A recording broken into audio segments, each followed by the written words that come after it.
За орой минь төргий багш нараа.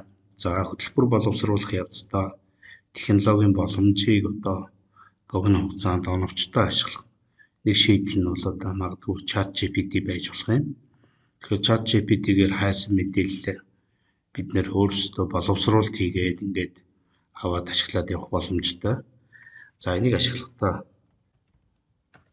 ChatGPT гэдэг энэ дээр хайчээ. Google дээрээ. За ингээд ChatGPT-ийн холбоос орж ирж байна. За эндээс логин гэж ороод ChatGPT гээд ChatGPT-д бүртгүүлэх ёстой. За ингээд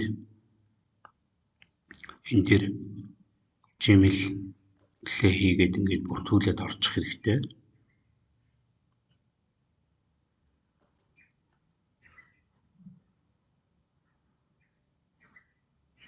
За ингээд орсны дараа ChatGPT-г ашиглах боломжтой байгаамаа.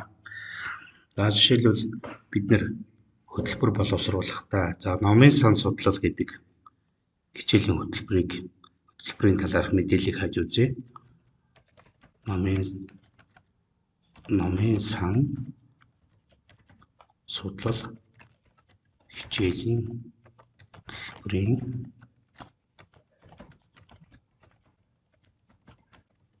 за энэ текстээр хайж үзье.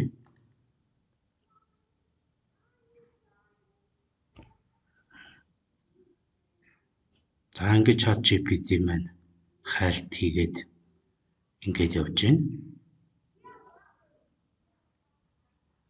За ингээд номын сан судлал хичээлийн агуулгыг зорилго ач холбогдол хичээлийн агуулгыг ингээд гаргаад ирж байна.